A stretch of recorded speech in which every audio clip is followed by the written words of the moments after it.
Ya, tema ulang tahun yang kemarin itu tentang saya mau singgung sedikit sebelum masuk melanjutkan yang minggu lalu kita sudah bahas. Tema kemarin adalah perumpamaan tentang talenta.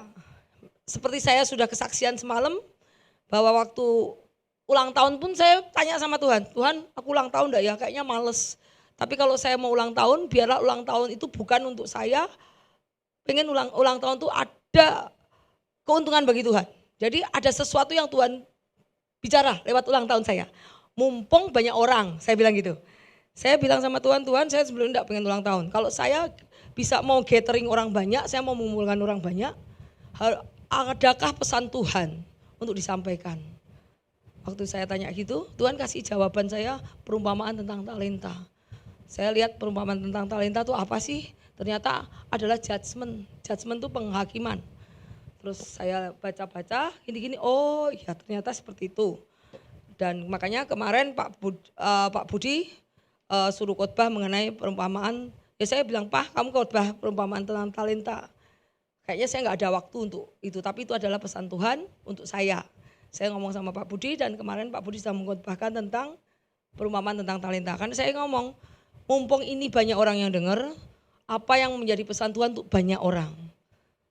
Belum siapa tahu satu orang dari mereka bertobat, dengar pesan Tuhan dan mereka berbalik dan mereka bertobat, malaikat di surga bersorak-sorai. Saya bilang gitu. Saat itu kita bicara tentang perumpamaan tentang talenta. Ternyata ini sudah masuk ke waktu yang kita berdiri sekarang itu sudah waktu tentang judgment lagi. Makanya wah Pak kayaknya go sudah selesai. Kenapa selesai?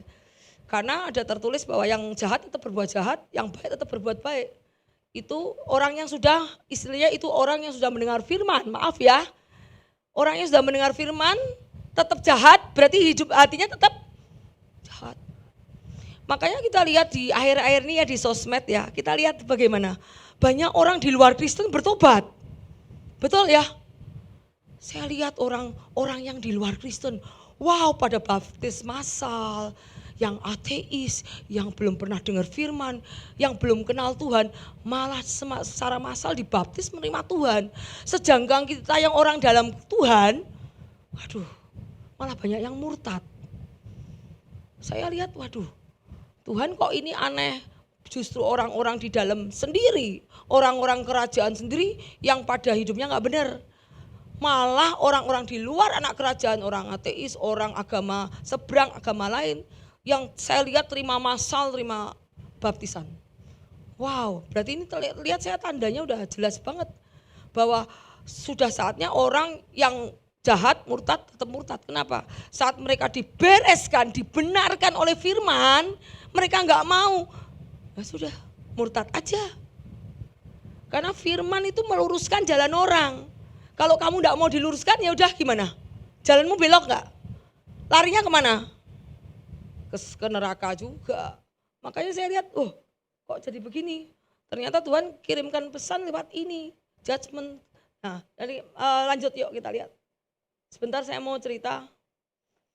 Kita baca ayatnya di Matius 24 ayat 37 sampai 42. Sebab sebagaimana halnya pada zaman Nuh, demikian pula kelak pada kedatangan anak manusia. Ini saya dapatnya tadi pagi loh. Sama Pak Budi tadi di bawah. Sebab sebagaimana mereka pada zaman Nuh, sebelum itu makan, minum, kawin, mengawinkan sampai kepada hari Nuh masuk dalam bahtera. Kita masuk dalam bahtera loh. Dan mereka tidak tahu akan sesuatu. Jadi sekeliling kita tuh gak tahu apa yang terjadi di sekarang ini. Plan itu apa rencana Tuhan tuh gak tahu karena mereka gak baca Alkitab. Saya mau tanya berapa banyak orang teman-teman kita yang baca Alkitab? Banyak? Saya kira gak ada. Betul? Saya kira gak ada. Berapa banyak kamu tanya temanmu? Hei teman siapa? Kamu baca Alkitab enggak? Enggak lah. Kamu baca Alkitab enggak? Enggak ada. Saya lihat mereka tidak ada yang baca Alkitab. Dan saya lihat di ayat ini ya, Mereka tuh tidak tahu akan sesuatu. Mereka dikira hidup tuh masih panjang banget. Masih 1.000.000 tahun lagi. Oh Tuhan masih datang, tapi tahunnya 1.000.000 tahun, 2.000.000 tahun lagi. Pokoknya datang ya udah datang. Tapi mereka tidak tahu, mereka tidak bisa melihat kedatangannya, mereka juga tidak melihat tanda-tandanya, karena mereka bukan murid. Mereka bukan murid. Kalau murid apa? Mendengar, melakukan suara gurunya, betul? Melakukan ajaran gurunya, itu murid. Sekarang kita mau tanya, orang Farisi tahu tanda-tanda akhir zaman? Tidak tahu. Sampai Tuhan berkata tanda-tanda awan, gelap, mendung kamu tahu. Tetapi tanda-tanda akhir zaman kamu tidak tahu. Ingat kata Yesus pada orang Farisi? Hei kamu orang munafik, tanda orang mau hujan kamu tahu, tapi tanda akhir zaman kamu tidak akan melihat. Kenapa? Ya seperti itu yang terjadi sekarang. Kita lihat ayatnya ya. Sebab sebagaimana halnya zaman Nuh, demikianlah pula halnya kelak pada kedatangan anak manusia. Sebab sebagaimana mereka pada zaman sebelum air bah itu makan dan minum, kawin dan dikawinkan, sampai kepada Nuh masuk dalam bahtera. Dan mereka tidak tahu akan sesuatu. Jadi dunia ini tidak tahu. Kalau kamu mau ngomong, Tuhan Yesus mau datang, kamu ditawain. Apakah itu kejadiannya sama pada zaman Nuh? Ketawain toh? Nuh tuh berkhotbah 100 tahun untuk mengobatkan orang, tidak pernah bisa. Jadi ini yang terjadi di zaman Nabi Nuh sama. Lihat nih, mereka tidak tahu akan sesuatu. Semua di dunia tidak tahu sesuatu. Akan datangnya air bah tuh, akan datangnya Tuhan untuk menyebut kita. Gak tahu, karena mereka tidak pernah baca Alkitab. Kita tahu bahwa sedikit sekali orang Indonesia atau orang seluruh dunia yang baca Alkitab. Dan penyelanyap dan datang dan melenyapkan mereka semua. Demikian pula lah halnya kelak pada kedatangan anak manusia. Pada waktu itu kalau ada 2 orang di ladang, lu lihat langsung rapture ini. Jadi begitu mereka semua tidak tahu keadaan seperti biasanya, Tuhan tidak akan menunjukkan tiba-tiba duduk. Tidak. Tetapi keadaan seperti tiba-tiba. Pada waktu itu kalau ada 2 orang di ladang, seorang dibawa dan lain ditinggalkan. Kalau ada 2 orang perempuan sedang memutar batu kilangan, yang seorang dibawa yang lain ditinggalkan. Karena itu berjaga-jaga sebab kamu tidak tahu hari mana Tuhanmu datang. Jadi kalau saya lihat keadaan dunia ini tidak tahu. Mbok Kiro sama kakak-kakakku yang tadi kemarin kita ngumpul, mereka tahu kedatangan Tuhan. Enggak. Mereka tetap bekerja, berbisnis, cari orang, melebar ke sana, melebar ke sini. Maksudnya melebar ke sini, melebarkan sayap bisnis ke sana, ke sini. Dia ngelihat saya kok malah santai. Kok kamu malah santai nggak ngapa-ngapain? Saya lagi ini enggak. Saya lagi berjaga-jaga. Karena saya baca Alkitab. Karena saya belajar kitab Wahyu. Dari kitab Wahyu 1 sampai selesai saya belajar. Saya tahu, saya lihat tanda-tandanya, ngapain kita mau ke sana ke sini. Saya lihat tuh mereka berdua, kita lihat, waduh, mereka juga enggak tahu. Karena mereka juga enggak baca Alkitab. Ya. Kita lihat di Matius 24. Kita lihat ya, perhatikan ini ya, skemanya ya. Skema kamu perhatikan. Matius 24 tuh ayat 4 sampai 44 itu tentang tanda-tanda kedatangan Tuhan. Terus Matius 24 ayat 45 lanjutan toh 44, 45, 51 itu perumpamaan tentang hamba yang setia dan hamba yang jahat. Coba hamba yang setia lanjut yuk. Kayaknya habis nih. Nah. Oh ini bukan, satu lagi yang hamba setia. Hamba setia ya ini. Ya ini, oke. Matius 24, 45, 41. Kita lihat hamba yang setia. Tadi skemanya ya. Tanda-tanda kedatangan manusia, baru skemanya hamba yang setia ya. Lihat nih. Siapakah hamba yang setia dan bijaksana yang diangkat oleh tuannya atas orang-orangnya untuk memberikan mereka makanan pada waktunya. Berbahagialah hamba yang didapati tuannya melakukan tugasnya ketika tuannya datang. Aku berkata kepadamu sesungguhnya tuannya akan mengangkat dia menjadi pengawas. Contoh 5 talenta kemarin tuh. Kamu akan kujadi kamu karena setiap perkara kecil kamu akan kuberikan perkara yang besar. You will be a ruler. Ruler itu memerintah kepada yang besar lagi, ngerti gak? Lihat tuh, Aku berkata sesungguhnya Tuhan itu mengangkat dia menjadi pengawas segala miliknya. Akan tetapi apabila hamba itu jahat dan berkata, Tuanku tidak datang-datang. Tadi itu hamba keberapa? Hamba yang ketiga ya. Ngapain aku harus ngasih untung sama Tuanku? Itu hamba yang jahat tuh. Dia maunya keuntungan untuk diri sendiri. Tidak boleh. Tapi apabila hamba itu jahat dan berkata di dalam hatinya, Tuanku tidak datang-datang. Mulai memukuli hamba lain, berbuat jahat, berbuat seenaknya, makan minum sepuasnya, mabuk, kerja enggak berarti untuk tuannya? Enggak. Itu adalah gambaran orang yang punya talenta berapa? 1. Ya, tuh.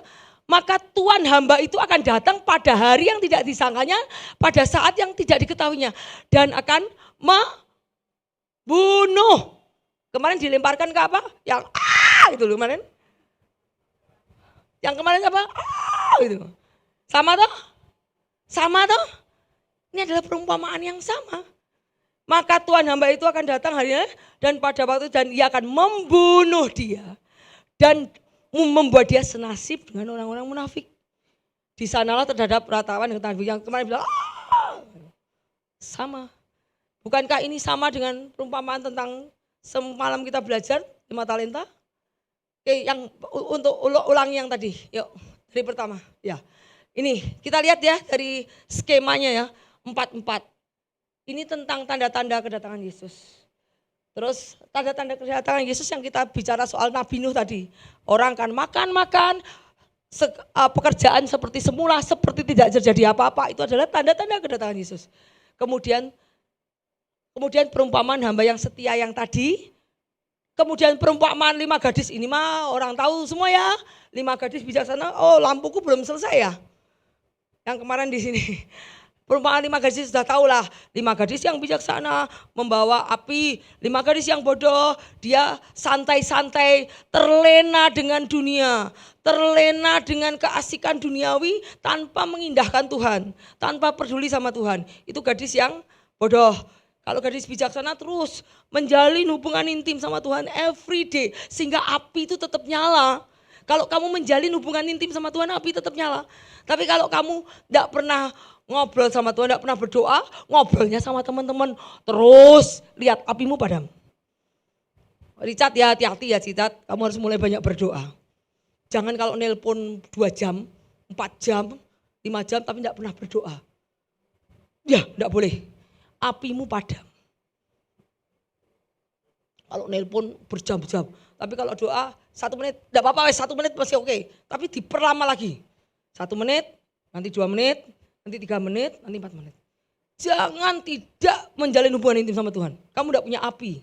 Ya, kita lihat bahwa setelah itu apa? Perumpamaan tentang talenta. Talenta apa yang kita bicarakan semalam. Setelah talenta apa? Perumpamaan tentang kambing dan domba. Pemisahan. Aduh. Oh Tuhan. Urut sekali ini skemanya kamu lihat. Tuhan sudah ngasih ini. Tuhan kasih aku semalam apa? Dah bicara tentang talenta. Talenta. Habis talenta apa? Pemisahan. Kambing dan domba. Wow, kita sudah sangat close. Makanya saya nangis tadi. Tuhan begitu banyak orang yang tidak tahu. Banyak orang yang tidak tahu, banyak orang yang ketinggalan. Banyak orang yang tertinggal. Setelah ini kamu lihat perempuan tentang kambing dan domba. Yuk kita baca ayatnya di kambing dan domba. Apabila anak manusia datang dalam kemuliaannya dan semua malaikat bersama-sama dengan dia, maka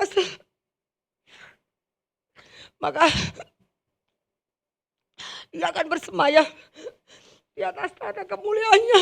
Lalu semua bangsa akan dikumpulkan di hadapannya dan ia akan memisahkan mereka seorang dari seorang, sama seperti gembala memisahkan domba dari kambing. Dia akan menempatkan domba-domba di sebelah kirinya, kambing di sebelah kirinya, kanannya, dan kambing-kambing di sebelah kirinya. Dan raja itu akan berkata kepada mereka, mari kamu yang diberkati oleh Bapakku, terimalah kerajaan yang telah disediakan bagimu. Saya sedih karena banyak orang yang akan tertinggal. Lihat nih. Ia menempatkan domba-domba di sebelah kanannya dan kambing-kambing di sebelah kirinya. Dan raja itu berkata kepada yang di sebelah kanan. Yang di kiri ditinggal. Mari hai, kamu yang diberkati oleh Bapakku, terimalah kerajaan. Seperti perumpamaan tentang talenta kemarin, masuklah ke dalam kebahagiaan Tuhan. Saudara-saudara, ini sudah close banget. Yang masih dalam dosa atau masih belum serius, please be serious. You will regret forever. Kalian akan menyesal seumur hidup. Udah enggak usah cari neko-neko, tapi jalin hubungan intim sama Tuhan. Pada saat kau menjalin hubungan intim sama Tuhan, Tuhan akan berbicara dalam hatimu. Sudah, jangan saatnya enggak serius. Ya, jadi jalin hubungan intim sama Tuhan. Karena pada saat engkau mencari wajahnya, kau sungguh-sungguh mencari dia, Tuhan itu gampang ditemui. Tuhan itu ngetuk pintu hatimu dan mau masuk dan makan bersama-sama kamu. Tapi kamu selalu nutup pintu, enggak mau aku udah mau ke gereja, aku mau hangeron sama teman-teman, aku udah mau gereja, aku lagi ada arisan, ada mau gereja, aku lagi party, ada mau gereja, aku lagi makan-makan nih, dimakan-makan enak. Kowe setiap kali dipanggil untuk Tuhan, kowe menutup pintu untuk hal-hal yang fana. Stop. Tuhan mau datang. Be serius sama Tuhan. Jalin hubungan intim sama Tuhan. Nanti God will speak to you. Pada saat kamu mencari Tuhan, Tuhan akan masuk dalam hatimu dan berkata. Dia akan meluruskan kamu, menguduskan kamu, dan melayakkan kamu, dan kau akan diterima di kerajaannya. Ya, yuk kita lanjutkan. Apa yang disebut domba? Yuk kita lihat nih ayatnya. Yohanes 10 ayat 27. Domba-dombaku mendengarkan suaraku dan aku mengenal mereka. Mereka mengikut aku. Kalau kambing mau enggak dengar suara gembalanya? Kambing itu kalau dombanya suruh sini enggak mau, dia lari-lari ke sana. Tapi kalau domba, dia dengar suara Tuhan, dia dengar suara firman dan dia melakukan. Tapi kalau kambing enggak. Aku mau dewe, terserah Tuhan mau ngasih aku mau kesini. Itu kambing. Makanya Tuhan memisahkan. Saudara-saudara, kemarin adalah perumpamaan tentang talenta untuk kita mawas diri. Motivasi kita dibereskan. Melayani Tuhan itu dibereskan hanya jangan sekadar uang. Buat Tuhan tuh uang tuh gampang. Karena Tuhan pencipta alam semesta dan bumi. Berkati kamu tuh gampang. Prinsipnya apa? Cuma carilah dulu kerajaan surga dan kebenarannya. Semua ditambahkan. Kamu bukan cari kerajaan surga tapi cari semuanya. Makanya Bu, kok hidup saya stres, hidup saya kok menderita. Saya lihat ibu kok enak bermewah-mewahan, saya kok tidak punya uang. Lah kamu salah, rumus kamu balik. Rumus jangan dibalik.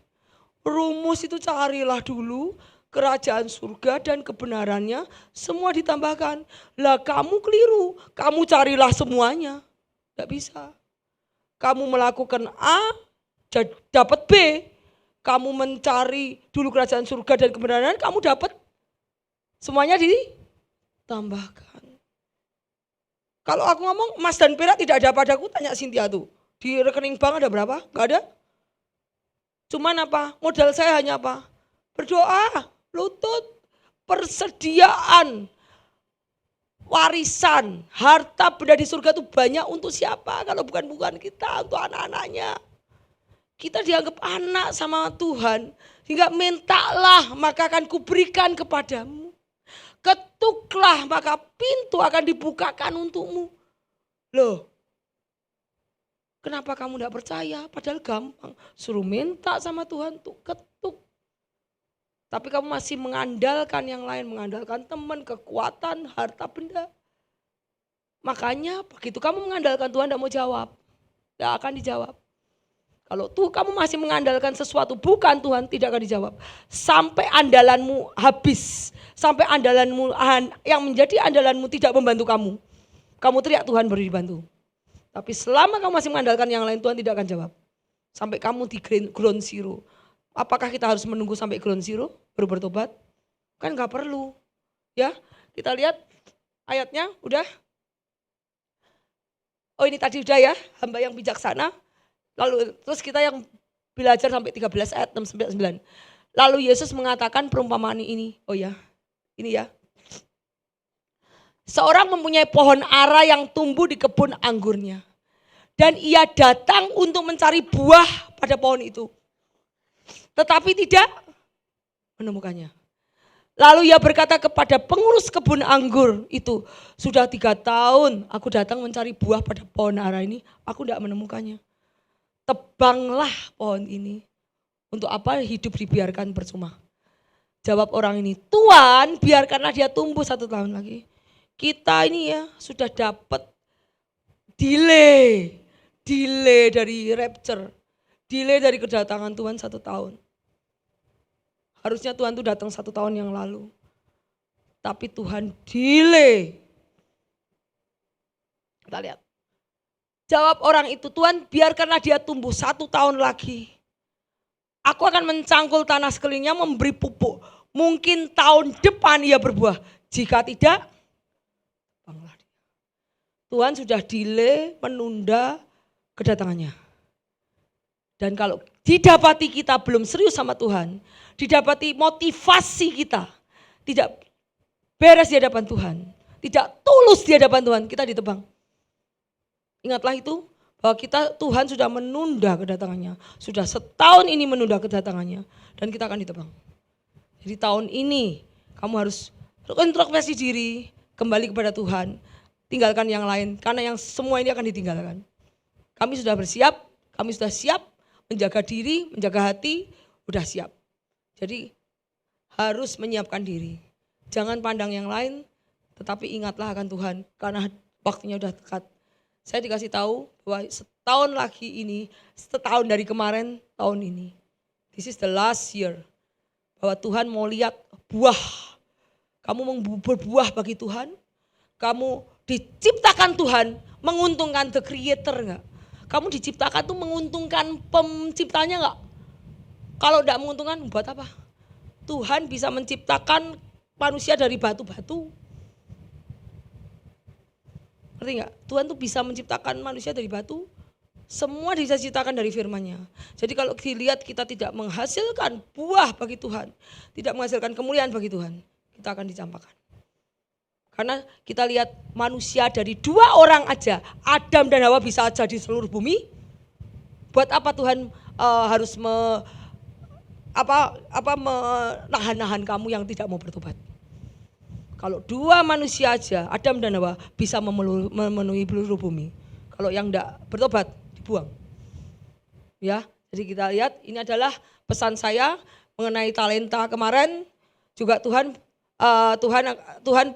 kasih perumpamaan tentang talenta bahwa apapun yang kita lakukan, bisnis, keuangan, berkat, jabatan, posisi, terus apalagi teman-teman semua harus kita memuliakan Tuhan. Kita harus memakai jubah kebenaran dimanapun kita berada. Jangan kita meninggalkan jubah kebenaran pada saat kita berkumpul dengan orang-orang dunia. Jangan kita meninggalkan jubah kebenaran yaitu Yesus. Jangan malu menyebut nama Yesus di depan orang-orang dunia. Itu kamu sedang menanggalkan jubah kebenaran. Kebanyakan orang gitu. Wah kalau di Kristen haleluya haleluya. Ini sama teman-teman duniaku aku enggak mau ngomong Yesus. Salah. Itu kamu lagi tidak mempermuliakan nama Kristus. Kamu malu mengakui Kristus di depan teman-temanmu. Kalau kamu malu mengakui Kristus di depan teman-temanmu, Tuhan juga malu mengakui engkau. Jadi pada saat engkau berada di luar dunia, kamu harusnya jadi terang, harus jadi saksi.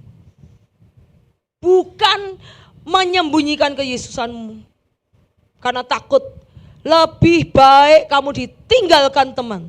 Lebih baik ditinggalkan manusia daripada ditinggalkan Tuhan. Ingatlah itu. Makanya sekarang saya tidak punya teman. Oh tidak apa-apa. Saya hanya mau Tuhan jangan meninggalkan aku. Teman saya boleh hilang, tapi Tuhan saya tidak boleh hilang. Itu prinsip. Ya, jangan meninggalkan the jubah righteousness. Dimanapun kamu berada, di tempat dimana orang ateis, dimana orang agama lain, dimana, gunakan jubahmu. Tunjukkan bahwa kamu anak Tuhan. Tunjukkan bahwa sinar kemuliaan Tuhan ada di dalammu. Bukan kamu mengumpetkan itu. Supaya karena apa? Takut. Takut dijauhi. Takut dihindari teman-teman. Kalau takut dihindari teman-teman, kamu bukan tempatnya di situ. Keluar dari tempat itu. Keluar dari tempat itu. Karena tempatmu bukan di situ. Kalau kamu ditempatkan di situ, kamu harus jadi saksi. Kamu ditolak keluar. Berapa banyak Yesus ditolak? Oh sering. Yesus pergi tidak ditolak. Yesus masuk ke Yerusalem, ditolak di Yerusalem. Keluar dari Yerusalem dia. Menginjil di tempat di mana dia diterima. Yesus menginjil ke orang Yahudi, ditolak tidak sama orang Yahudi. Ditolak. Dia keluar dari Yahudi. Kepada siapa yang menerima dia. Kalau engkau ditolak di teman-teman, keluar. Tuhan akan kirimkan teman-teman yang tepat. Tapi jangan sampai kamu malu mengakui Tuhanmu di hadapan teman-temanmu yang bukan sama dengan agamamu. Tuhan akan malu mengakui engkau. Ya, itu adalah pesan saya. Jadi satu lagi untuk talenta, Tuhan akan mencari buahnya di dalammu tahun ini. Berbuahlah bagi kemuliaan Tuhan. Supaya Tuhan melihat, ini anakku, tidak layak kalau dia dihanguskan. Tidak layak kalau dia dicampakkan. Kalau dia lihat hidupmu tidak berubah, buat apa aku megangin kamu? Aku mau nyiptakan manusia gampang.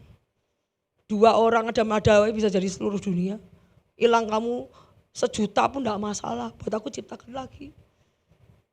Bukan kita yang memilih Tuhan, Tuhan yang memilih kita. Tapi kalau kita dipilih kita tidak mau, Tuhan memilih yang lain. Tuhan punya banyak cara. Ya, jadi itu yang pesan saya untuk ulang tahun kemarin. Kenapa saya pick the talenta? Karena Tuhan kirimkan dalam hati saya, tidak tahu apa. Karena saya tidak mau ngumpul-ngumpul tanpa tujuan. Kalau tujuannya untuk memberikan pesan bagi Tuhan, tak lakuin. Tapi tujuannya untuk hahaha nggak mau saya. Itu sudah saya tinggalkan udah lama, saya sudah tidak suka. Tapi kalau tujuannya ada tujuan untuk menyampaikan pesan Tuhan. Makanya semalam saya adakan pesta karena tujuannya untuk menyampaikan pesan Tuhan. Tentang ini. Bahwa this is the judgment day. Bahwa Tuhan akan melihat apa yang sudah kau kerjakan untuk aku. Bukan untuk dirimu sendiri loh. Kamu bekerja untuk kantongmu. Bukan untuk aku loh, untuk kantongmu loh. Aku bekerja untuk kantongmu. Tetapi di dalam pekerjaan engkau bersaksi pada temanmu, itu baru untuk Tuhan. Kamu memberi ke gereja untuk persepuluhan, itu baru untuk Tuhan. Bukan untuk saya ya, maaf ya, untuk ini juga untuk siapa? Memang saya keluar untuk siapa? Untuk saya, untuk semua diberitakan. Kalau engkau menggunakan uangmu untuk gereja itu untuk Tuhan. Kalau untuk dirimu sendiri itu bukan. Itu untuk dirimu sendiri, tidak ada yang digunakan untuk Tuhan. Jadi start giving the church. Start memberi yang butuh diberi. Karena Tuhan berkata berilah, maka kamu akan diberi.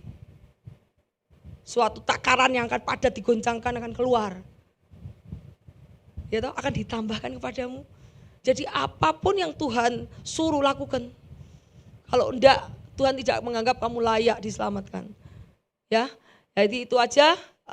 Saya akan melanjutkan yang minggu depan. Ini udah lama banget malah. Yuk. Udah baru mulai.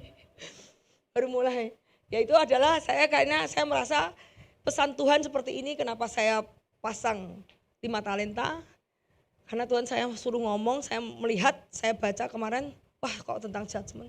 Berarti sebentar lagi Tuhan akan memisahkan siapa yang mau domba, siapa yang mau mendengar firman Tuhan, yang mau mendengar teguran dari Tuhan, dan mau melakukannya akan ditaruh di sebelah kanan. Yang tidak mau mendengar tapi tetap saenake dhewe, tetap suka-sukaku Tuhan ya, bukan suka-sukamu ya. Suka-sukamu Tuhan, suka-sukaku Tuhan. Nah, yang mau suka-sukaku Tuhan ditaruh di kiri. Ya, jadi itulah yang menjadi pesan Tuhan. Tuhan akan mengecek buahmu. Hari ini Tuhan akan mengecek, start giving the fruit. Start produce the fruit. Start menghasilkan buah bagi penciptamu supaya dia senang. Waduh, aku nyiptakan kamu ndak rugi. Kenapa? Wah, kamu bisa bekerja untuk aku. Kamu menguntungkan penciptanya. Aku nyipta kamu rugi. Seenaknya sendiri, dia susah, kamu egois, memikirkan kamu sendiri, ndak pernah ingat sama penciptanya. Rugi, Tuhan menciptakan kamu rugi. Tapi buatlah penciptamu gak rugi. Buatlah penciptamu tersenyum. Buatlah penciptamu, wow, dahsyat, kamu dahsyat. Sehingga dia senang memberkati kamu. Pada saat penciptamu disenangkan, dia ndak segan-segan untuk memberkati kamu. Amin. Amin. Yuk start berbuah tahun ini. Mulailah berbuah, menghasilkan pekerjaan bagi Tuhan. Bukan untuk diri sendiri saja. Kalau selama ini kamu hanya mikir diri sendiri, tidak pernah mikirkan Tuhan. Mulai pikirkan perkara yang di atas, bukan perkara yang di dunia. Karena dunia akan dihancurkan dan perkara yang di atas akan kekal. Ya, oke, sekarang kita lanjutkan yang kemarin. Yang kemarin tuh kita baca ya. Maka tersungkurlah ke-24 tua-tua di hadapan dia yang duduk di atas tahta. Dan mereka menyembah dia yang hidup sampai selama-lamanya. Dan mereka melemparkan mahkotanya di hadapan tahta. Ya Tuhan dan Allah kami, Engkau layak menerima pujian, hormat dan kuasa. Sebab Engkau menciptakan segala sesuatu. Dan oleh kehendak-Mu semua dan dia ciptakan. Kemarin saya ngomong tentang menyembah Yesus. Itu salah karena dia menyembah the creator.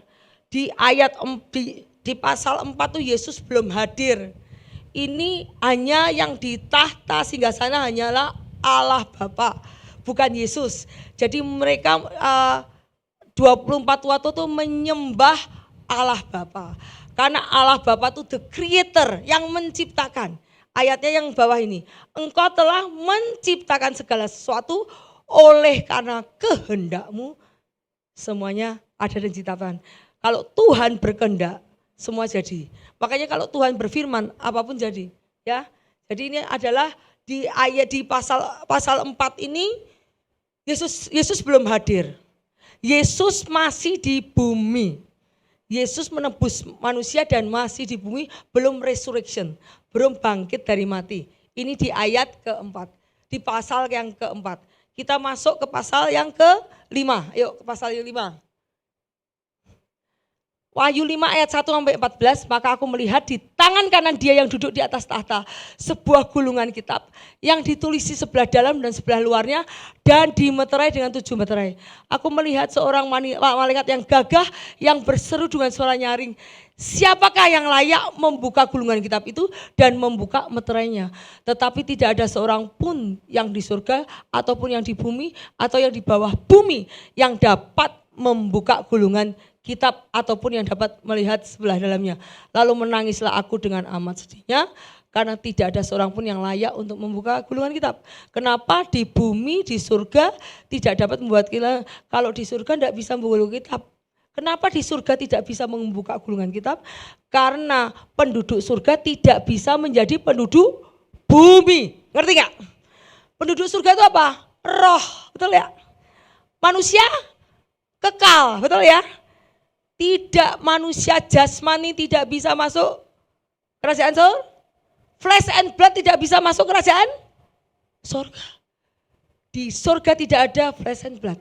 Makanya kita lihat bahwa tidak ada seorang pun di surga ataupun di bumi. Kenapa di bumi tidak bisa menggulung kita? Karena semua orang sudah berdosa.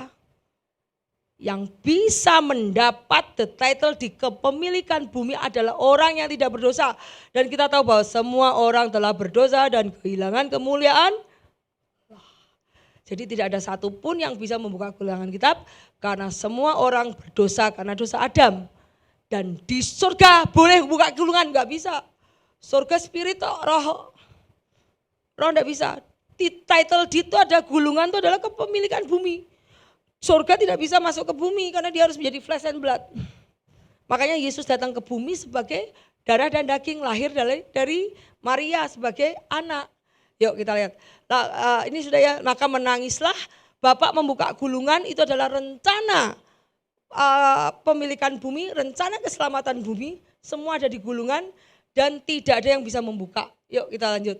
Maka nangis itu lalu berkatalah seorang dari tua-tua berkata, jangan kau menangis, sesungguhnya singa dari suku Yehuda, yaitu Tunas Daud telah menang. Sehingga ia dapat membuka gulungan kitab itu dan membuka 7 meterainya. Singa dari Yehuda siapa? Yesus nih, singanya nih. Yehuda. Singa dari Yehuda, singa. Singa melambangkan keperkasaan, melambangkan fungsi, posisi Yesus sebagai king, raja. Kalau lem itu sebagai domba yang disembelih, sebagai korban bakaran untuk tebusan kita. Kita lihat, lalu aku melihat di tengah-tengah takhta, keempat makhluk itu di tengah-tengah tua itu berdiri seorang anak domba. Lah, Yesus baru hadir di sini. Ayat 4 tidak ada Yesus, Yesus baru hadir di sini nih, lihat. Maka aku melihat di tengah-tengah tahta dan keempat makhluk itu dan di tengah tua-tua itu berdiri seekor anak domba yang telah disembelih, bertanduk 7 dan bermata 7. Itulah ketujuh roh Allah yang diutus ke seluruh bumi. Jadi pada ayat 4 belum ada Yesus, surga lagi preparation, menantikan kedatangan Yesus setelah redemption plan, penebusan, rencana penebusan. Surga lagi prepare untuk menyambut kedatangan Yesus. Di ayat kelima, di pasal kelima Wahyu, baru Yesus datang. Seperti anak domba, Yesus datang nih. Ini Yesus naik ke surga, ingat naik ke surga? Setelah dia mati, bangkit, Yesus naik ke surga. Ini nangis siapa? Yohanes Pembaptis, Yohanes nangis, bukan Yohanes Pembaptis, Yohanes nangis. Begitu Yohanes nangis, dia lihat Yesus naik ke surga, diiringi oleh malaikat-malaikatnya. Dan kemudian dia seperti domba yang disembelih di depannya. Ini ayat kelima, baru Yesus datang kembali ke Bapaknya sebagai domba yang disembelih. Tandanya disembelih apa? Ada luka di tangan dan di perut. Nah, ya. Terus lanjut. Dia dianiaya, tetapi dia tidak membiarkan diri ditindas, tidak membuka mulutnya, seperti anak domba yang dibawa ke pembantaian. Seperti induk domba yang keluh di depan orang-orang yang menunggu, ia tidak membuka mulut. Berarti anak domba yang disembelih. Yesus itu menjadi anak domba yang disembelih. Ya, lihat, yuk lanjutnya, lihat sih.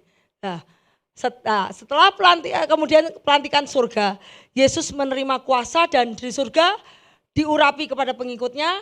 Lah Roh Kudus itu dikirim ke seluruh dunia. Kenapa? Jadi waktu dia datang sebagai anak domba yang berkepala 7, bermata 7, itu tanda. Mata itu tanda dia bisa melihat segala semuanya, dan 7 itu tanda omnipotent. Omnipotent itu adalah semua, dia punya kuasa. Kesempurnaan 7 roh Allah. Setelah Yesus naik ke atas, baru Roh Kudus diturunkan ke murid. Dia bilang, Bapak, aku kan sudah turun dunia. Aku ngajar mereka bagaimana berbuat di dunia yang menyenangkan hati Bapak. Sesuai dengan kehendak Bapak, apa sih? Mereka tidak tahu kehendakmu Bapak. Karena tidak ada yang memberitakan. Maka Yesus datang ke dunia untuk memberitakan apa kehendak Bapak. Bapak, kalau mereka melakukan kehendakku, mereka harus diberi Roh Kudus. Sebagai tanda mereka milikku. Makanya 7 Spirit Roh Kudus disebar ke seluruh dunia. Lah, ini kemarin sudah ya, 24 tua malaikat yang tertinggi sudah saya ceritain ya. Oke, itu udah. Terus kita lihat nih. Loh, ini sudah dong nih. Tua-tua udah ya? Udah ini. Bilangan lalu berkumpullah para tua-tua, ini sudah ini. Oh ini udah nih, tua-tua di Israel ini sudah ini. Ini sudah ini. Sudah ini ya. Gulungan kitab itu adalah di tangan Bapaknya adalah suatu perjanjian ketetapan yang ditentukan untuk membuka nasib manusia. Oh ini kemarin sampai sini kayaknya deh. Ya, kemarin sampai sini. Tua-tua itu yang untuk memimpin beberapa itu loh. Iya ya sudah. Sebab di dalam Dia Allah telah memilih kita sebelum dunia dijadikan, supaya kita kudus dan tidak bercacat di dalamnya. Dalam kasih Ia telah menentukan kita dari semula oleh Yesus Kristus untuk menjadi anak-anaknya sesuai dengan kerelaan kehendaknya, supaya terpujilah kasih karunia yang mulia yang dikaruniakannya kepada kita di dalam Dia yang dikasihnya. Sebab di dalam Dia oleh darahnya kita boleh penebusan, pengampunan dosa menurut kekayaan dan kemuliaannya. Nah, kita lihat setiap seal. Ini kan ada seal 1, 2, 3, 4, 5, 6, 7. Itu satu seal itu 1000 tahun. Jadi 1000 tahun dari kemarin 4000 tahun yang lalu. Dari Adam dan Hawa. Dari masa Adam dan Hawa. Ini seal itu mengenai earth itu bumi. Apa yang terjadi di bumi itu dicatat di dalam seal. Jadi yang berhak memiliki adalah penguasa bumi. Makanya tidak ada satupun di surga yang layak membuka. Karena yang di surga bukan penguasa bumi. Sebetulnya yang layak membuka seal itu adalah Adam. Tetapi karena Adam sudah berdosa, dia tidak layak buka seal. Jadi seal ini adalah kepemilikan bumi. Jadi ini adalah cerita tentang bumi. Dari pertama bumi diciptakan 4000 tahun yang lalu sampai milenium. Yang terakhir ini milenium. Milenium dari 4000 sampai 3000, 2000 sampai 3000 sampai 2000, ini semua ada di seal ini semua. Jadi ini dari ini opening ini, ada ini pembukaan seal di sini, ini terakhir apa? Final judgment, millennium kingdom di sini. Jadi seal itu adalah setiap seal pertama itu 4000 tahun dulu kita sudah sampai ke seal. 4000 seal itu adalah cerita history of the earth, history dari dunia. Jadi yang berhak untuk membuka harus orang dari dunia. Yuk kita lanjut yuk. Nah ini kita ngomong soal makhluk serafim ya kemarin. Makhluk serafim tuh sebagai perantara, mereka membawa doa kita kepada Yesus, Yesus dibawa kepada Bapa. Maka jadi kalau kita berdoa kepada Yesus, kita berdoa kepada Allah Bapa, itu yang menjadi perantara adalah malaikat. Kita lihat, maka bermimpilah ia di bumi ada didirikan tangga yang ujungnya sampai ke langit. Tampaklah malaikat-malaikat Allah naik turun ke surga. Yesus itu adalah tangga yang ke surga, tetapi yang kenapa tangga? Karena Yesus yang menjadi mediator antara manusia dengan Bapa. Dan sebagai yang membawa, yang messengernya siapa? Angel itu apa? Malaikat. Lalu kata Yesus, aku berkata kepadamu sesungguhnya engkau akan melihat langit terbuka dan malaikat-malaikat Allah turun naik pada anak manusia. Naik turun. Ya, jadi serafim pun tujuannya untuk membawa message kepada manusia. Yuk lanjut.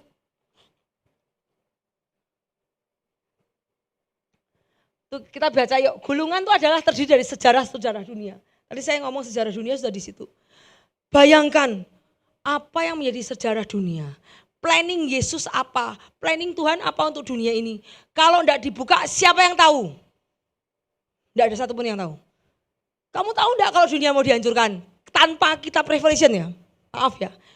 Jadi gulungan itu adalah the Revelation. Scroll itu adalah kitab Revelation. Yang disebut scroll itu gulungan. Itu adalah seluruh isi kitab Wahyu. Kalau kitab Wahyu tidak dibukakan, apakah kamu akan tahu ada millennium kingdom? Apakah kamu tahu bahwa akan ada gini, akan ada trompet, akan ada meterai, akan ada tahu? Akan ada ini? Ada yang tahu. Kita tiba-tiba kena aja musibah. Wah, kok ada kelaparan, ada peperangan. Karena kamu tidak tahu. Sekarang kalau ada peperangan, sudah tahu. Kenapa? Sudah dinubuatkan. Kalau kita ada kelaparan, sudah tahu. Sudah dinubuatkan. Kenapa? Ada di kitab Wahyu. Ada di Wahyu ini, ada di Wahyu ini, ada di... Kita tahu karena kitab Wahyu sudah dibuka oleh Yesus. Bayangkan kalau gulungan itu tidak dibuka. Kita semua mati. Tidak ada yang diselamatkan. Nah sekarang kenapa? Karena tidak ada pesan Yesus di 7 gereja. Ingat pesan Yesus 7 gereja, jika engkau menang akan kuberi. Jika engkau menang akan ku ini. Itu pesan Yesus kepada jemaat Tuhan. Supaya mau ditarik dari bumi mau dihancurkan. Kalau tidak ada gulungan yang bisa dibuka, kita semua mati. Karena kita tidak tahu rencana Tuhan. Karena tetap dibuat secret. Tetap tertutup. Tidak dibukakan kepada mata manusia. Jadi untungnya makanya sangat bersyukur Tuhan Yesus bisa membuka gulungan. Dan menyatat di dalam kitab Wahyu. Sehingga kita bisa membaca rancangan Tuhan. The planning, rancangan Tuhan ke depan itu ada di kitab Wahyu. Ya, jadi kita lihat apakah kamu tidak tahu apabila kamu, nah ini ya, manusia kan menjadi budak dosa. Makanya kita lihat ayatnya, kenapa budak dosa? Makanya kenapa Tuhan kasih plan of redemption? Karena manusia menjadi budak dosa. Jadi karena apa? Kalau kamu menyerahkan dirimu kepada seorang sebagai hamba untuk mentaatinya, kamu adalah hamba orang itu. Yang harus kamu taati, baik dalam dosa yang memimpin kamu dalam kematian maupun dalam ketaatan yang memimpin kamu dalam kebenaran. Jadi jangan kamu taat kepada orang-orang yang pikirannya bukan dari Kristus. Ingat, jangan kamu minta nasihat kepada orang-orang yang hidupnya bukan dalam Kristus. Kalau hidupnya tidak ada Kristus, berarti yang keluar bukan Kristus. Kalau kamu tunduk sama mereka, berarti kamu menjadi slave orang itu. Ngerti gak? Sekalipun kadang-kadang, maaf ya, orang tua maaf ya. Saya selalu tolak, gak bisa. Maaf saya gak bisa. Mau dibilang gak menghormati gak apa-apa. Kalau itu bertentangan dengan Tuhan, saya dibilang menghormati, anak durhaka gak apa-apa. Yang penting prinsip saya, jangan saya ditolak Tuhan. Karena orang tua saya bukan pencipta bumi dan segalanya, bukan pemilik surga dan neraka. Tetapi maaf ya, surga bukan di telapak, tidak ada. Mana telapak kakimu nggak ada surga? Tidak ada. Surga itu ada di tangan Yesus.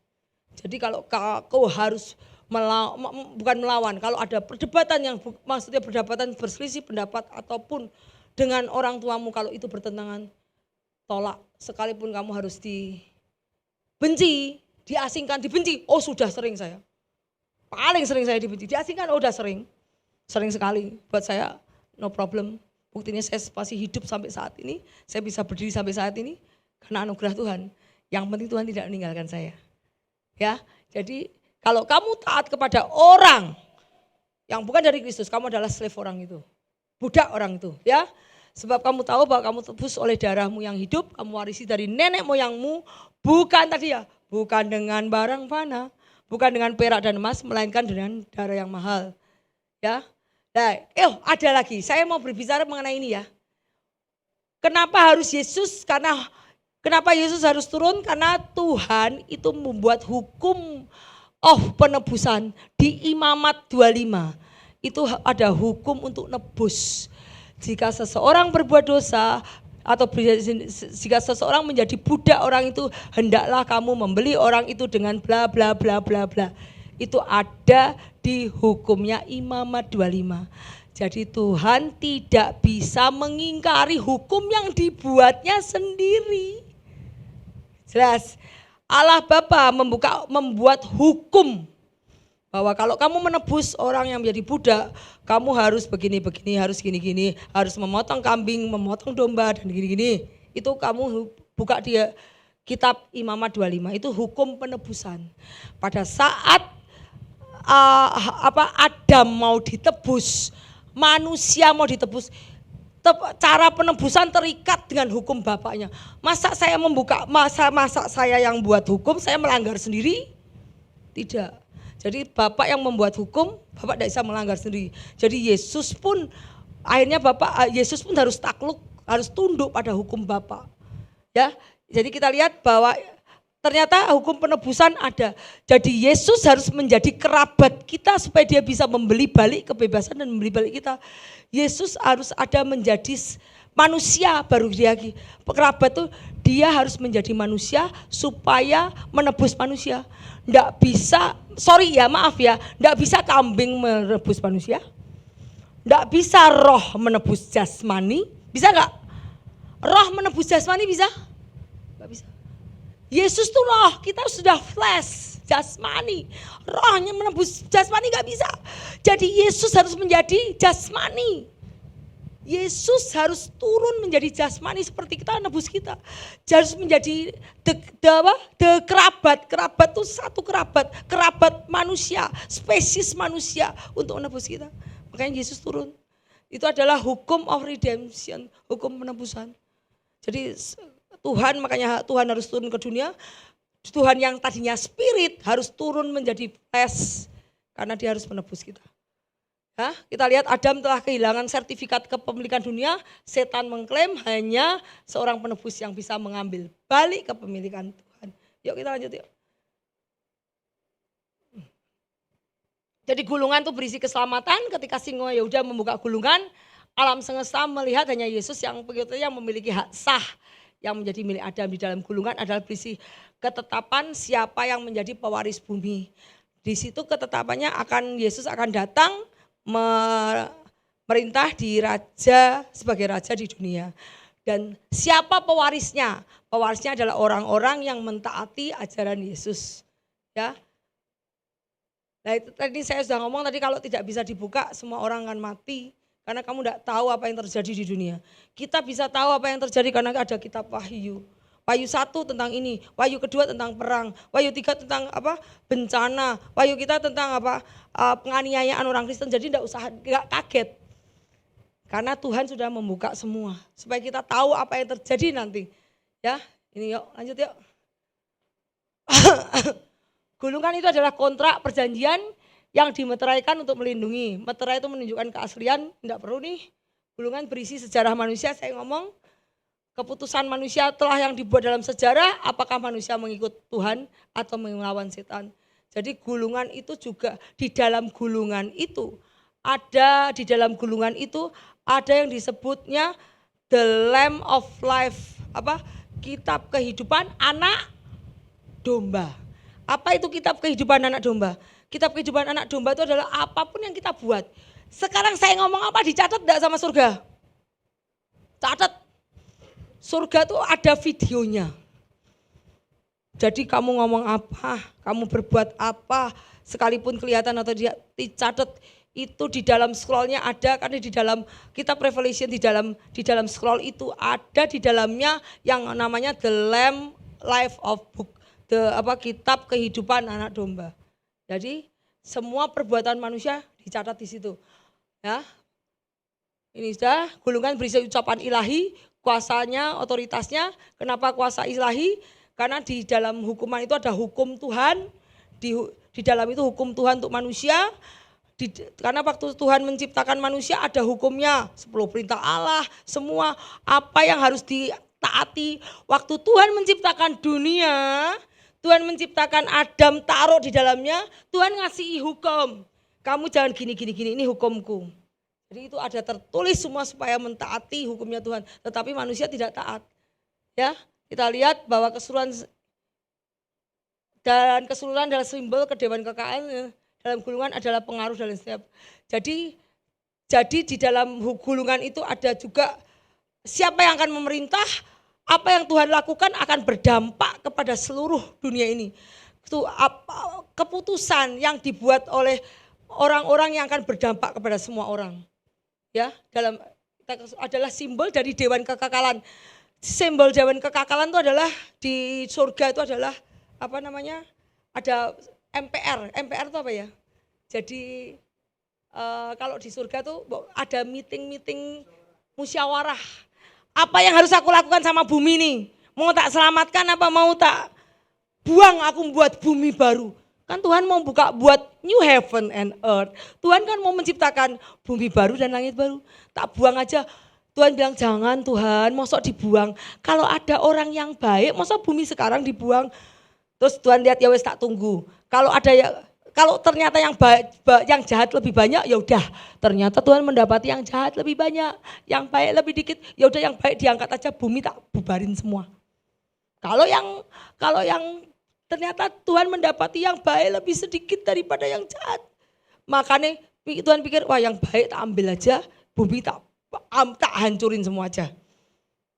Buat yang baru, lebih gampang. Daripada nobatkan orang segitu, susah. Ya, yuk kita lanjut. Gulungan berisi sejarah nasib manusia yang dicatat dan semua keputusan yang manusia buat akan menyatakan bahwa manusia itu bisa mewarisi atau tidak atas apa yang hilang. Jadi setelah meterai air dibuka, gulungan dilipat. Lalu firman kepadamu, anak manusia, meterai akhir dibuka itu jadi setelah meterai akhir, meterai 1, meterai 2, meterai 3, meterai 4, meterai 5, meterai 6, meterai 7, gulungan dilipat, udah selesai. Terus dia makan. Kenapa makan? Supaya di dalamnya ada pengetahuan. Jadi kenapa gulungan itu dilipat, lihat ya. Dan kita lihat ya. Lalu firman-Nya kepadaku, hei anak manusia, makanlah gulungan kitab yang kuberikan itu kepadamu, isilah perutmu dengan itu. Dan aku memakannya rasanya manis seperti madu di dalam mulutku. Kenapa dimakan? Artinya apa? Dimakan itu supaya kamu tahu pengetahuan tentang gulungan itu. Supaya kamu tahu. Apa 7 meterai dibuka itu apa artinya? 7 meterai itu yang ketujuhnya apa? Rapture. Pada saat 1, 2, 3 untuk trial, mencobai umat manusia. Gulungan pertama, meterai kedua, meterai ketiga, meterai keempat, meterai kelima, meterai keenam. Dilihat di antara kamu semua orang dunia akan dimasukkan ke dalam meterai. Meterai 1, meterai 2, meterai 3 semua.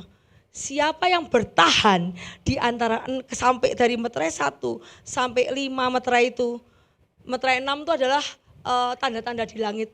Anda lihat tidak tertahan. Biasanya meterai bertahannya itu 4 keledai, 4 kuda. Meterai pertama, meterai kedua, meterai ketiga, meterai keempat. Terus meterai kelima itu adalah silent, martir. Jadi kalau kuda-kuda itu adalah pencobaan atas dunia.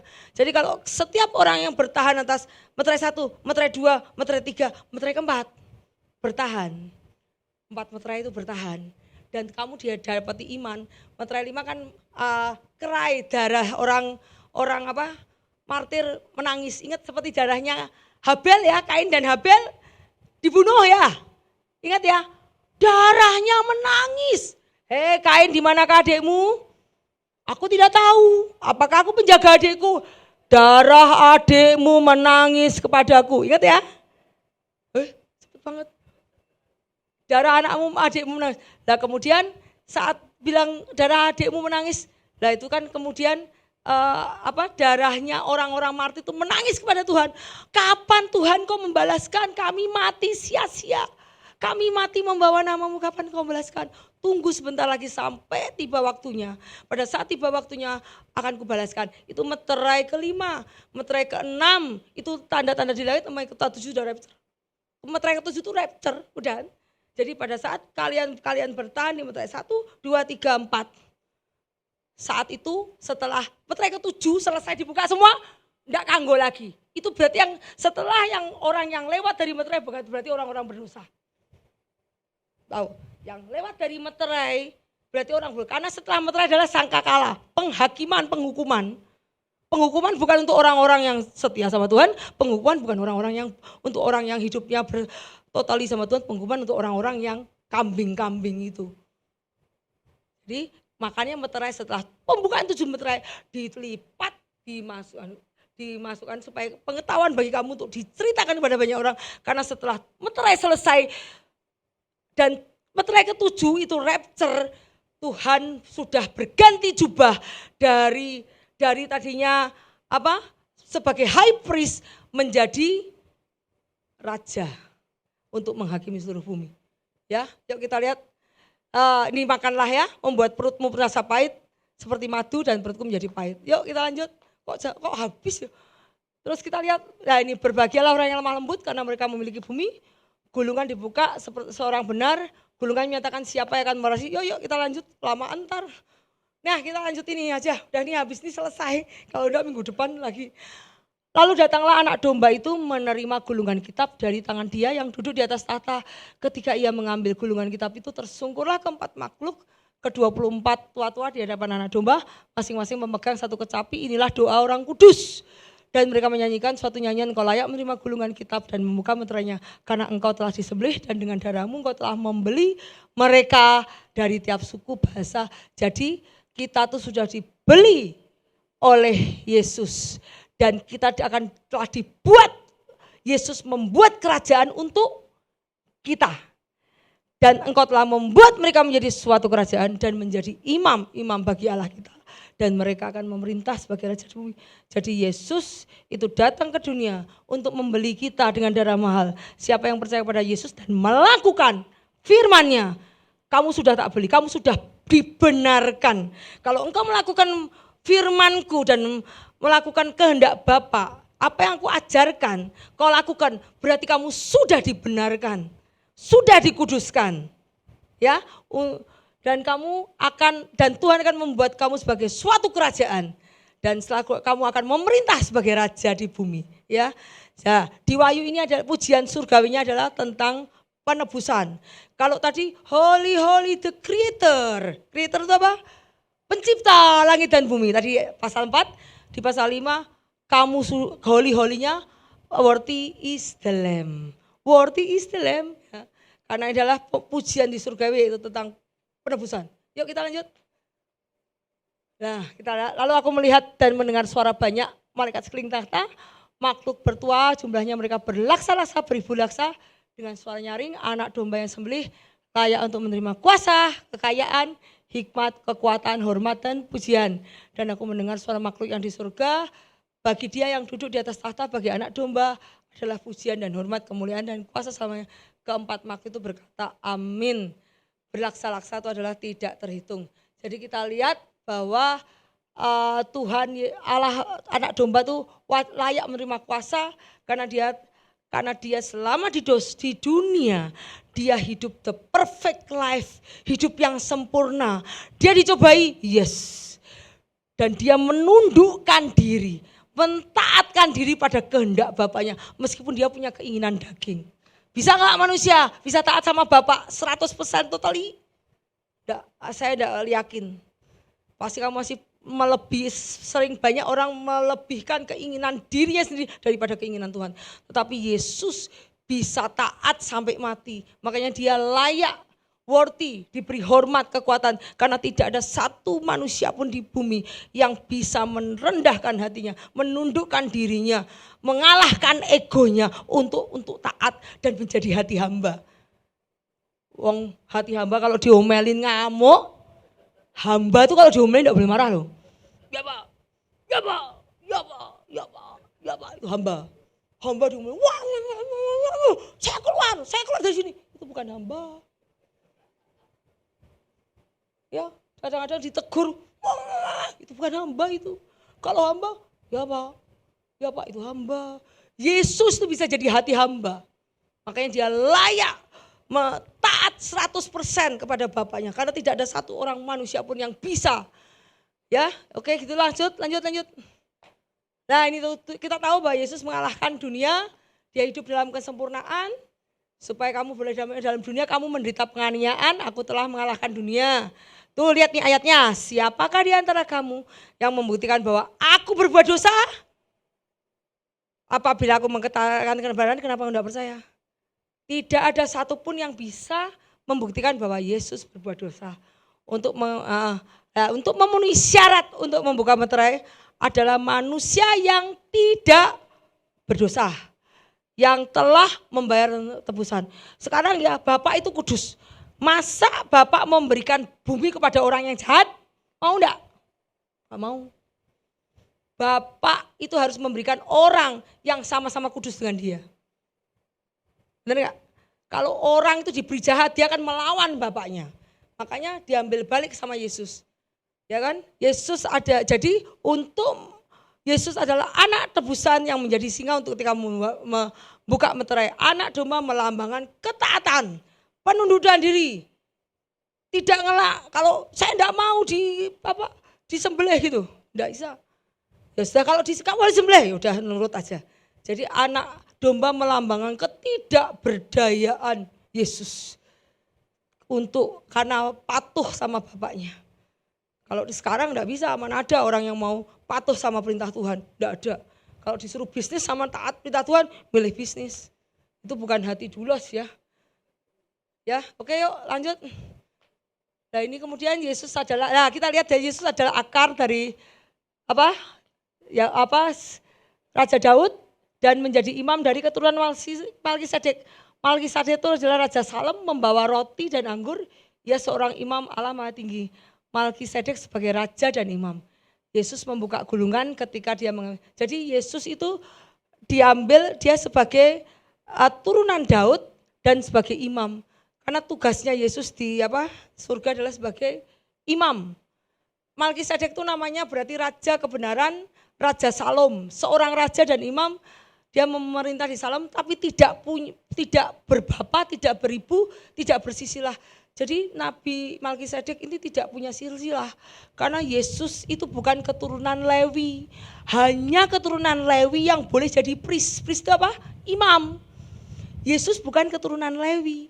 Karena hanya keturunan Lewi yang boleh imam, maka Yesus diambilnya keturunan dari Malkisedek. Dan kemudian Yesus mengapa Yesus hanya keturunan Raja Daud yang boleh menjadi raja? Hanya keturunan raja yang boleh menjadi raja. Jadi Yesus, kalau di silsilah Yesus dia adalah keturunan Raja Yahudi. Ya. Yuk lanjut. Nah, kita lihat nih. Ya toh? Yesus di sini nih. Yes.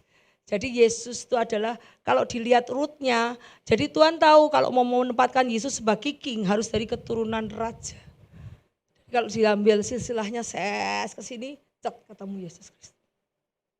Untuk menjadi raja harus dari keturunan raja. Yuk, enggak selesai. Ini selesaiin aja deh. Ya, kita 7 mata melambangkan bahwa mata Tuhan itu melihat segala tempat. 7 tanduk melambangkan total kekuatan ilahi. Bahwa kesempurnaan. 7 itu angka yang sempurna. Tuhan selalu menggunakan angka 7. Karena lambang sempurna. 7 hari Tuhan menciptakan bumi. 7 hari dan 7 hari ke-7 resting day. Resting itu menjadi sempurna. Hari ke-6 sudah selesai, hari ke-7 sempurna. Ngerti ya? Jadi 7 itu kesempurnaan melambangkan kesempurnaan power, kuasa yang ada pada Tuhan. Yesus sebagai imam agung pengantara, pembakaran dupa adalah doa orang percaya, singa Yehuda, Yesus sebagai raja, Yesus duduk di sebelah kanan Allah Bapa.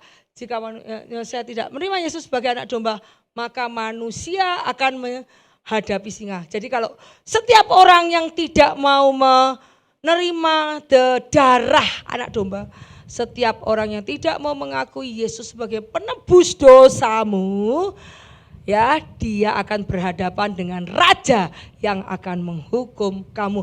Karena dunia bukan milikmu, kamu tuh hanya mampir. Kamu tuh ngontrak di dunia ini, kamu ngontrak. Pemilik dunia adalah Tuhan sendiri.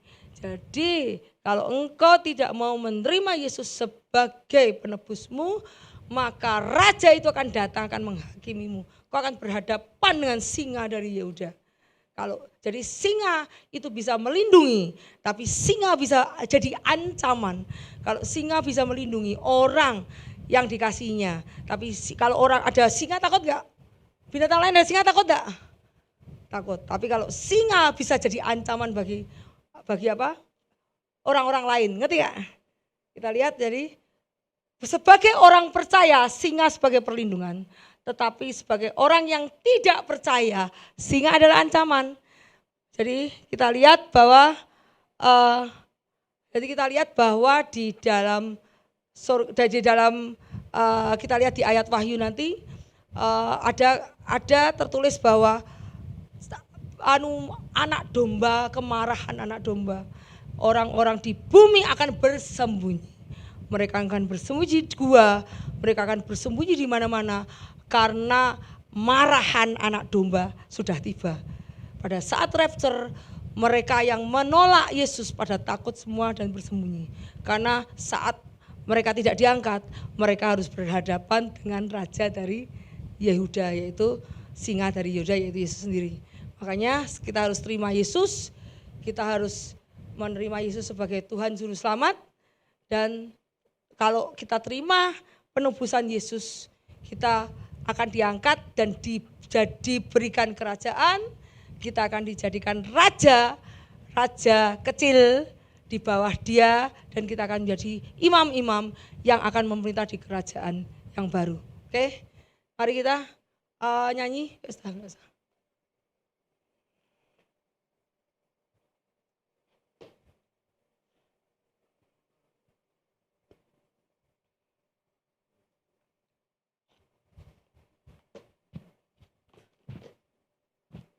Minggu depan akan meterai akan dibawakan oleh Bapak Gembala mengenai meterai 1, apa isi meterai 1, apa isi meterai 2, apa isi meterai 3, apa isi meterai 4. Meterai 1 itu adalah sebentar tadi yang meterai 1 tuh kita lihat. Tadi sebelumnya coba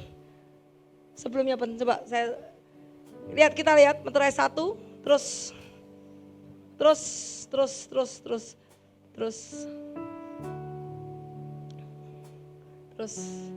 banyak banget. Terus yang paling terakhir, Men. Terus nih, ya itu Pak Yunam. Aku melihat anak domba membuka meterai itu dan aku mendengar yang pertama dari keempat makhluk. Keempat makhluk tadi apa? Keempat makhluk apa? Malaikat. Keempat makhluk itu malaikat. Berkata dengan suara bagaikan bunyi mari. Aku melihatnya ada kuda putih menungganginya, itu adalah penyesatan. Kenapa Tuhan kirim penyesatan?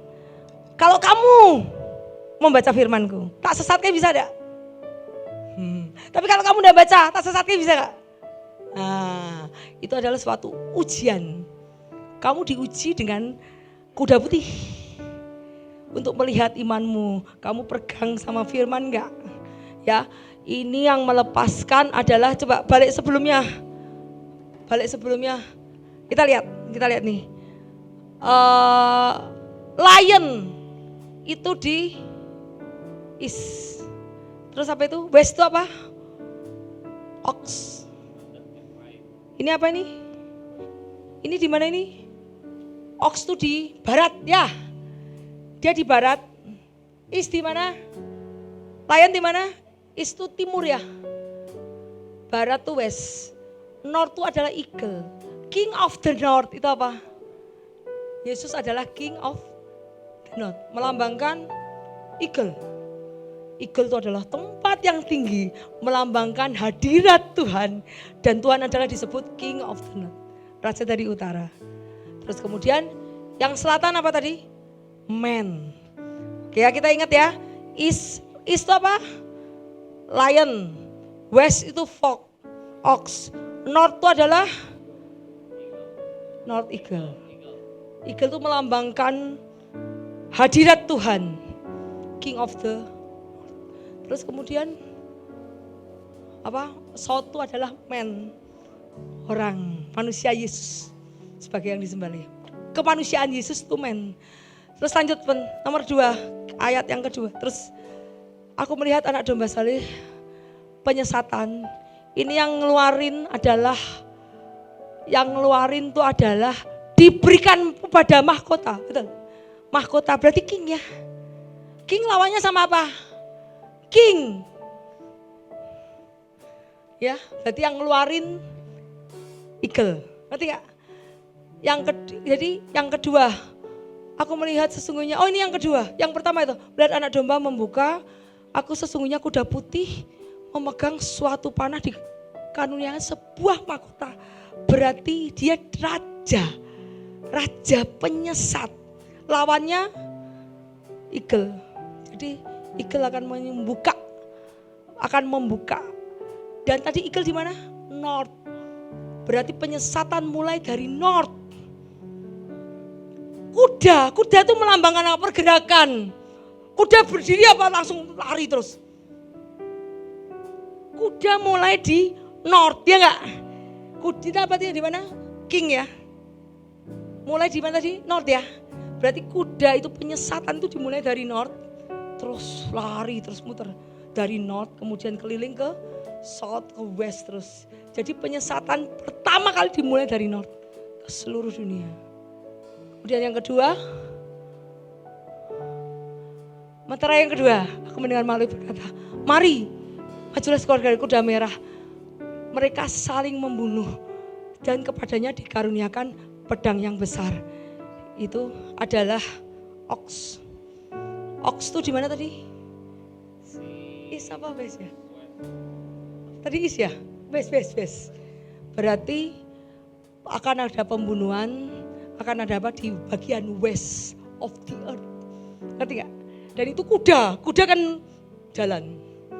Jadi akan pertama kali kuda lepas, itu dia di west dulu. Seluruh bumi. Ngerti gak? Mulai dari sini. Kemudian yang ketiga, apa itu? Membuka meterai ketiga. Aku melihat pada saat membunuh, pada saat kamu mengambil damai sejahtera, Tuhan melihat apakah kamu imanmu masih sanggup sama aku. Cobaan ini, ujian menimbulkan emas yang murni. Kalau engkau menang, ya ada.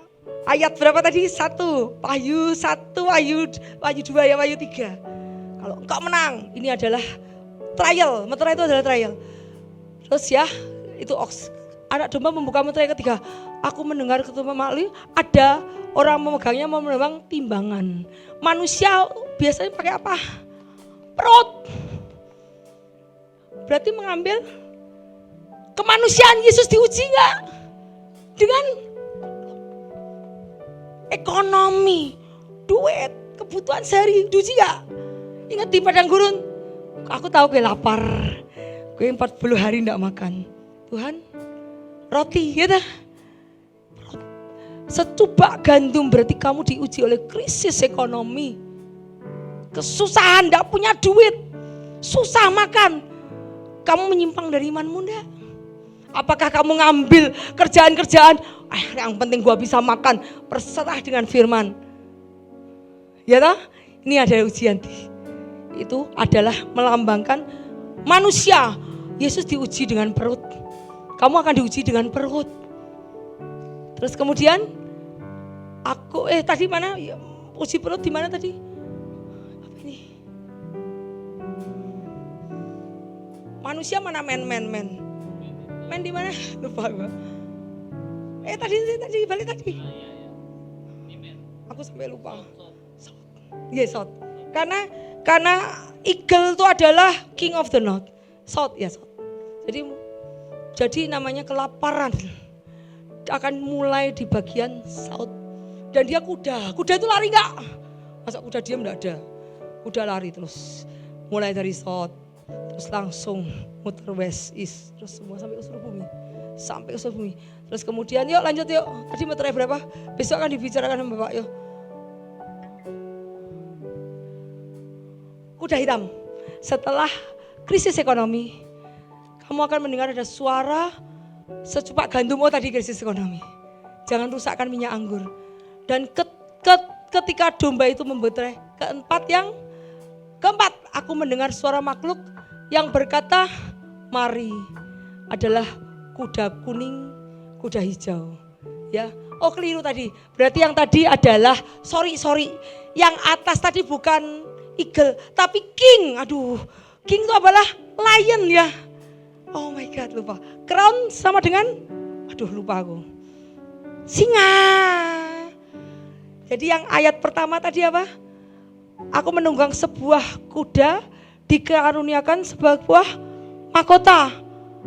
Yang pakai mahkota siapa? Aku lihat singa ini, ya ampun lupa. Hah? Singa ya? Oh my God, berarti ini singa ya? Singa tadi di mana ya? West.